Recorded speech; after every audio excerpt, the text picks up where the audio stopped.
बहुचर्चित सिंधी कॉलोनी की करीब 120 करोड़ रुपए कीमती पुनर्वास वाली भूमि 5 माह पहले नगर पालिका अपने आधिपत्य का केस हार चुकी है, लेकिन इस बात का खुलासा नगर पालिका के जिम्मेदार अधिकारियों ने नहीं किया और उक्त मामले को लेकर बीते 4 दिन पूर्व नेता प्रतिपक्ष कांग्रेस पार्षद योगेश प्रजापति ने सिंधी कॉलोनी जमीन मामले को मीडिया के समक्ष रखकर लोक निर्माण सभापति मनोहर मोटवानी और नगर पालिका अध्यक्ष पर आरोप लगाए थे।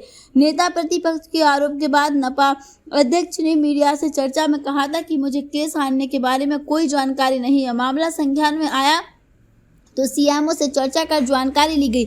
वही इस मामले को लेकर नगर पालिका के लोक निर्माण सभापति मनोहर मोटवानी ने भी शहर के मीडिया कर्मियों के समक्ष उक्त भूमि के संबंध में अपना पक्ष रखा था। उपरोक्त पूरे मामले में शहर में हो रही बदनामी के मद्देनजर 21 पार्षद सामने आए, जिन्होंने परिषद से नपाध्यक्ष और सीएमओ ने जो अधिकार लिए हैं वह फिर परिषद को सौंपने की मांग की है। इसके अलावा 18 पार्षदों ने सिंधी कॉलोनी की जमीन के मामले में विशेष सम्मेलन बुलाने की भी मांग की है। हालांकि विशेष सम्मेलन बुलाने के लिए 1/3 पार्षद यानी 14 ही पार्षद बहुत होते हैं, लेकिन भाजपा कांग्रेस के 18 पार्षदों ने विशेष सम्मेलन बुलाने आवेदन देकर सिद्ध कर दिया कि वह नपा के हित की रक्षा के लिए खड़े हैं। इधर विशेष सम्मेलन के विरोध में शनिवार को सिंधी कॉलोनी की जमीन को लेकर सिंधी समाज के लोगों ने अपना विरोध दर्ज कराया है। सिंधी समाज के सदस्य विकास मूलचंदानी ने जानकारी देते हुए बताया कि कांग्रेस की भूल के कारण 70 साल पहले विभाजन हुआ था। उस दौरान सिंधी समाज के जो शरणार्थी अपनी भूमि छोड़कर भारत आए थे, उन्हें पुनर्वास विभाग द्वारा भूमि विधि संगत आवंटित की गई थी, जिसमें नीमच की करीब 1600 वर्ग मीटर की भूमि शंकर सिंधी को भी आवंटित हुई और पूर्ण नियम अनुसार नीमच के सिंधी समाज के लोगों ने उक्त भूमि शंकर लाल से खरीदी है। विगत 6 माह पूर्व न्यायालय ने भी उक्त भूमि को नगर पालिका की न होकर पुनर्वास विभाग की मानी है, जिसके बाद ही नगर पालिका इस केस को हारी थी।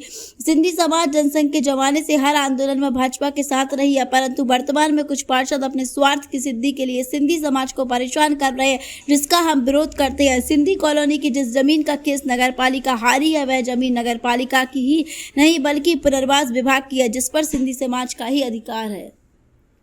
एकत्रित होने का कारण ये है कि 70 साल पहले की जो कांग्रेस की सबसे बड़ी भूल थी विभाजन की, उसका दंश झेलते हुए सिंधी समाज को आज तक भी प्रताड़ित किया जा रहा है कांग्रेस के कुछ पार्षदों द्वारा और कुछ बीजेपी के पार्षदों द्वारा भी।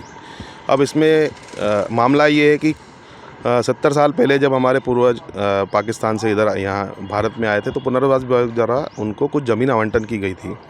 उसके कुछ साल बाद एक शंकर लाल जी थे जिनकी 70 एकड़ मतलब 140 बीघा करीब ज़मीन वो पाकिस्तान में छोड़ के आए। उनके विरुद्ध उनके क्लेम में उनको कुल 100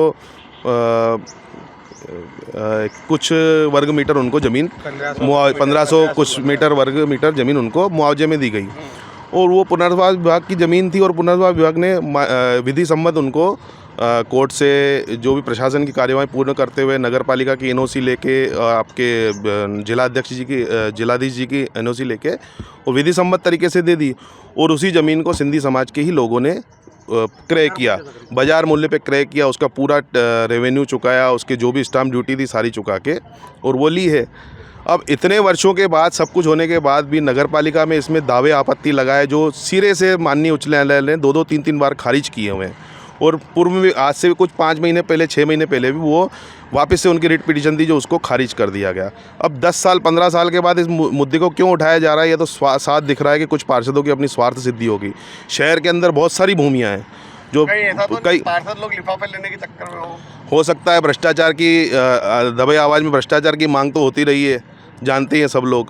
और संगठन भाजपा का संगठन इस पर क्यों कार्रवाई नहीं करता है आज समझ में नहीं आ रहा है, क्योंकि सिंधी समाज जो है और कुछ कांग्रेस के पार्षद आपत्ति दर्ज करा रहे हैं, विशेष सम्मेलन लेकर आ रहे हैं, इस जमीन को नगर पालिका के अधीन की बता रहे हैं। ऐसे में सिंधी समाज किस तरह गुरु होगा आने वाले लोकसभा चुनाव है? देखिए, सिंधी समाज जो है पूर्व से ही जनसंघ का और भाजपा का समर्थक रहा है और अभी अचानक से लोकसभा के चुनाव को देखते हुए कुछ पार्षद मिलकर कुछ षड्यंत्र रच रहे हैं जिससे सिंधी समाज को हैरान प्रताड़ित किया जा रहा है और बहुत सारी भूमियाँ जब शहर के अंदर है जिस पे कोई कुछ बोलता नहीं है। एक कुछ विशेष ज़मीन को लेके पार्षदों ने ये भी सम्मेलन पास किया कि उसको दे दी जाए, तो क्यों सिंधी समाज के पीछे ही पड़े हुए हैं? ऐसे बहुत सारे बंगले बगीचे हैं सिंधी समाज के अंदर शहर के अंदर जिस पे वो पार्षद चुप्पी साधे बैठे हैं। ऐसा क्यों है? क्यों उनकी जेब वहाँ पर भर दी गई है क्या? वो जो न्याय सम्मत विधि से सम्मत हमारे फेवर में जो चीज़ हुई है उसके खिलाफ बोले जा रहे हैं, सिंधी समाज को प्रताड़ित किया जा, पूरे समाज को टारगेट किया जा रहा है। क्या नाम आपका? विकास मूलचंदानी।